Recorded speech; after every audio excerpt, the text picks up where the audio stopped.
Magandang umaga kayo sa inyo watching my YouTube channel. So for today, gagawa tayo ng magka-craft naman tayo. Kasi nakita ko yung mga toothbrush namin, nawalan siya ng takip. So inisip ko, kailangan talaga lagi may takip yung mga toothbrush para kung ginagawa mo, para safe naman siya sa mga ipis, sa mga iba-ibang insekto na pwedeng siyempre pag ginamit natin yung toothbrush, pwedeng magkaroon ng kung may sakit man or kung madumi man yung mga insekto na dadapo doon, pwede tayo magkasakit. So kailangan naka-safe lagi yung ating mga toothbrush. Kaya naisip ko, gagawa ko ang tinatawag natin toothbrush handler. I am the one, the way your son don't need. Ito yung parang nandito yung toothbrush sa loob at meron siyang takip para hindi siya maanuhan yung ipis o kung ano mang insekto. So sisimulan natin sa pag ginupit ko na yung 1.5 na gamit ko na soft drinks na bote. Bale, ang gagamitin lang natin is itong dalawang bahagi na to. And then, nasan yung wire ko?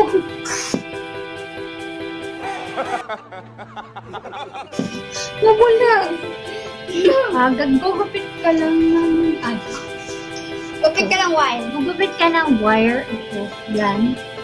Para dito natin ilalagay. Parang pansara. Yun. So yun. Kasi nakita ko dun sa nag-online, nag-tumingin ako sa online. Medyo mura lang din naman. Kaya lang mas gusto ko nang gawin. Kaya sa bumili ka pa, gumastos ka pa. So, ito, sisimulan ko yung paggawa ng toothbrush handler natin. So, yun nga, maggupit ko na siya, pero kailangan gupitin ko siya ng medyo. Sige, bye-bye. And, warning lang, dapat hindi ito ginagawa ng mga bata kasi sobrang delikado ito dahil ito na una yung content, yung pulis, and then yung mismo bottle na ginagamit natin is pwedeng makasugat. So, kung gagawa kayo nito, be sure na meron kayo supervision ng mga tanda. Masasay mo kung gaano kalaki o gaano kaliit.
Okay. So, ngayon, itinira na natin merong bahagi.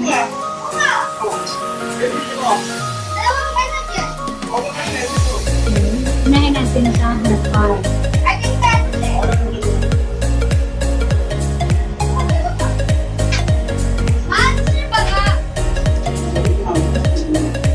Ayan. Ano ka ba, Vince?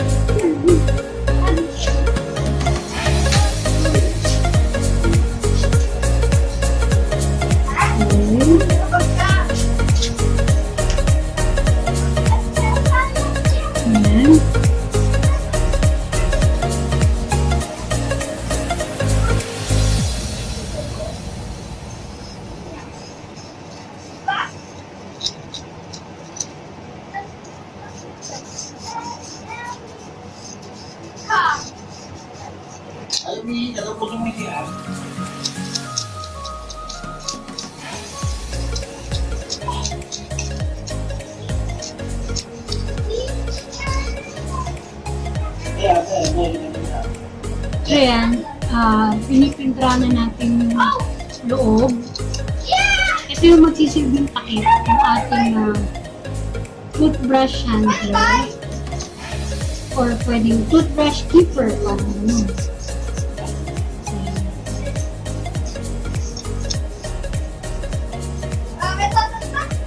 Nasa sa inyo kung gusto nyo tuloy-duwin yung pagkakapintura. Kasi yung minsan yung hindi pagkakatuloy-duwin ng pintura is pwede mo rin siya mag-design. Ganyan, tignan mo. Yan, diba? Pero kapag pulido, syempre, covered na covered yung buong space niya. Yan. So kung makikita nyo, meron na tayong dalawang butas. Ayan. Diyan ilalagay yung ating wire na magsisilbing parang push up ng ating takip. Yun. Siyempre, kailangan patuyuin muna natin siya. Pangalawa ito, meron na rin siyang butas. Ayan. May dalawang butas na rin siya. Tapos ito. Mas maganda sa loob na lang din. Wait lang. Okay, sa loob na lang din natin siya ipinturahan.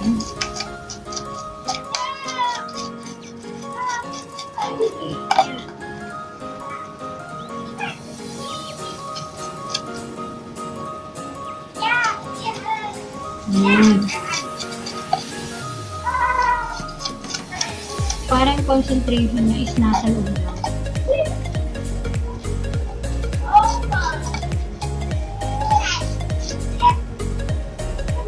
Ayan.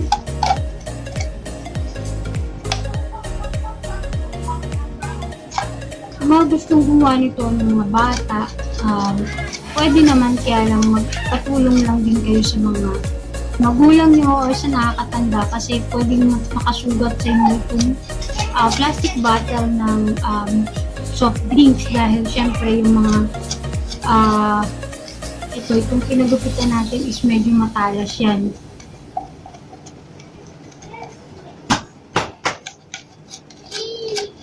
Okay. So, yan.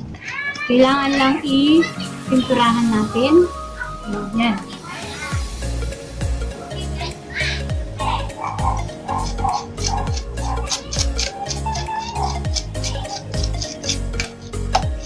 So, yan. Nakita nyo, covered na yung ating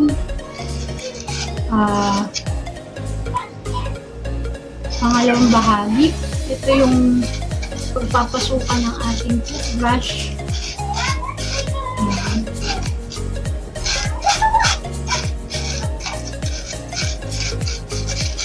Ayan. So, kailangan lang natin, ipatutuin lang natin siya.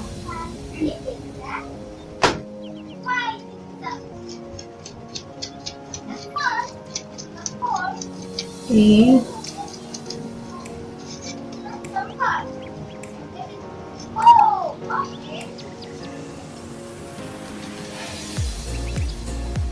Yan.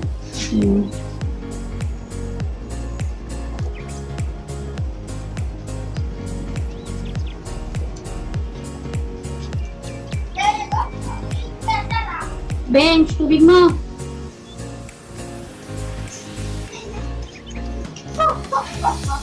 So yun, dalawang parte na yung mapinturahan natin. Yan.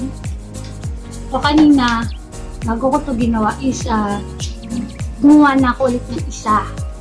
Nakagawa na ako ng isa nito. So yun ang pinapatuloy ko. Okay. Pagkahin muna natin sila. Teka lang, hindi pa pala tuloy. Okay. Tapos,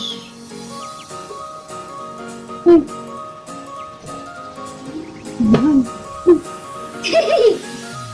Sabay. Sige. Kunin muna natin yung ginawa ko na kanina.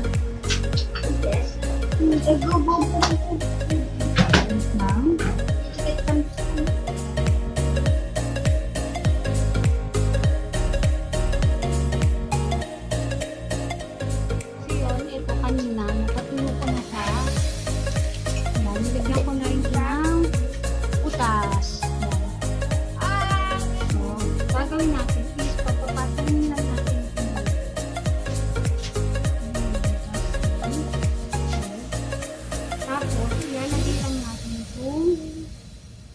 wire. Saan? Ay, pala eh. Di ko nakita. 5 minutes later. So, Rocketeers, ito na ang ating finished product. Oh my God! Wow! Okay. Ito, meron na siyang lalagyan. Tapos ito, ayan, bilat. Ayan, sa loob. Okay, dyan natin lalagay ang ating mga toothbrush.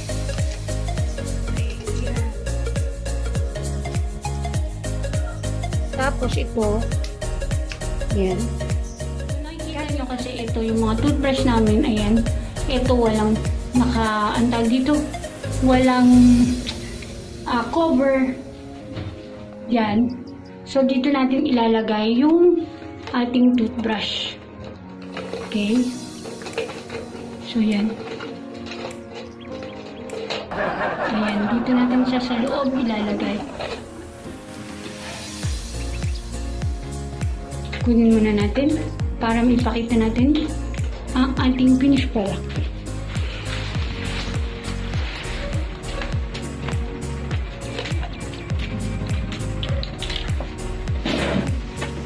So, ito mga ka-Rocketeers. Yan. Bench. Halika sandali. Bakit may ano din? Baka mo itong video. At ilalagay ko na yung ito. Para makita nila. Yan. Tapos ito. Yan. At ito pa. Teka lang. Ayun, doon. At ito. Kasi ito. Bahala na. Yan. At yung ikasya. Yung sino pa yung maliit, yung ikasya. Yan. O, diba? Safe na yung mga toothbrush natin. Yung hamakan. Mga liit. Ito, ayan. May buhok pa. Yan. Okay na. So, yan. Okay. So, yan mga karakakis. Dito nagtatapos ang ating do-it-yourself toothbrush handler. So, sa mga gusto ng ganitong content, please like, share, and subscribe na rin po kayo sa aking YouTube channel para mas updated kayo sa ating mga susunod na video. Bye-bye, Rocketeers! Pakitaan yung notification bell too. Ikaw lagi kang sing. Bye-bye! Love you! Bye-bye!